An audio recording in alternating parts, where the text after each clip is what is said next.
Today is August 11th, 2018. I'm standing on Wilson Mill Road in Monroe County, West Virginia. This is where the MVP proposes to cross the Wilson Mill Road as it's coming from the north. And you look up that way. And it would cross the road through this karst-laden field. Some people describe it as Swiss cheese.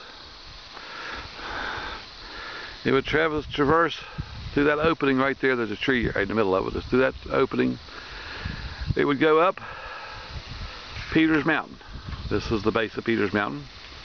And the top, where you see the trees are not cut any longer, you're in the National Forest. That's where the tree sitters were this spring. And just beyond that is the Appalachian Trail.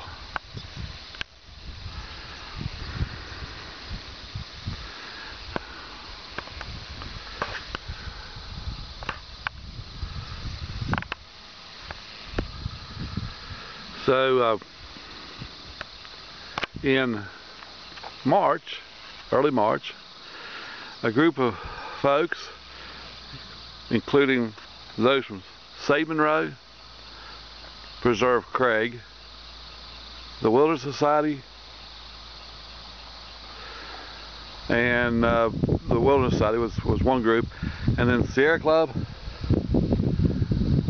Wild Virginia, and App Voices filed a lawsuit saying that the method in which the Forest Service and the BLM granted access across public lands, the National Forest and others, violated federal rules and policies and regulations.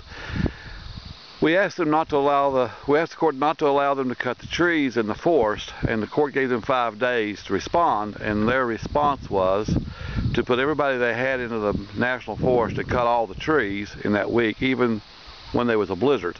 The trees at the top of Peters Mountain were literally cut in a blizzard, and that video is on the Appalachians Against Pipelines. But anyway, so that was a moot point, but we got a hearing scheduled for May 8th in the 4th Circuit Court of Appeals in Richmond, and we didn't get a decision until July 27th. July 27th, the federal court vacated the BLM and the Forest Service permits, saying that they didn't follow the correct policies. They were also concerned that pipe approaching the forest not be put in the ground. As you see, National Forest is up there, and the pipe is welded together right here. And there's other pipe that's not been welded together that's laying along the road. They've got some ditch dug. So that was a concern that the Forest Service had, that the judges had. And they asked that nothing happen. So on August 3rd, the FERC, they didn't withdraw the permit, even though there's 2 permits missing, and one, the 404, or the Nationwide 12 permit from the Army Corps of Engineers, is under a stay in this part of West Virginia. They should withdraw the certificate, but what they did instead was issue a stop work order and ask MVP to come up with a plan of how they're going to stabilize this route. And that was due to the FERC in 5 days. So they got their plan. The plan said that in order to stabilize the pipeline, that even though they're under a stop work order, they wanted to bury all this pipe. They wanted to go ahead and bury this pipe, and there's about 35 miles of pipe that they want to go ahead and bury and stabilize it then after the pipe's in the ground, even though this pipe may never be used and could possibly be made to come out, which would create more environmental damage. And that pipe that was strung along the pipeline route but wasn't yet welded together, after September 1st, if they hadn't resolved this issue, they wanted to put that in the ground. So that's another 25 miles of pipe. So they want to, during a stop work order, missing 2 permits and 1 under stay, which will be heard in late September, they want to go ahead and build 80 more miles of pipeline. And would you believe it? Oh my gosh, it's hard to believe not. FERC approved that plan at 7:30 last night. At 7:30 on a Friday, when there was no opportunity for anybody to go to a court and ask that that be stayed, they approve the plan. So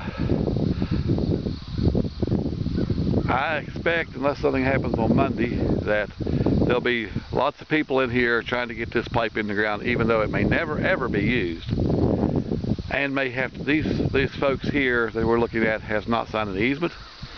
This land was taken against their will for a pipeline that's not needed on a route that probably can never be used. Because if we follow their land resource management plan, they won't create a new corridor across the mountain. They'll have to go somewhere else. So there you have it, folks. This is part one of corruption in the mountains. And I'm going to go over here to where I can get a picture of the painter run and get that picture, and we'll do part two. So from Wilson Mill Road in beautiful Monroe County at the base of Peters Mountain. Talk to you later.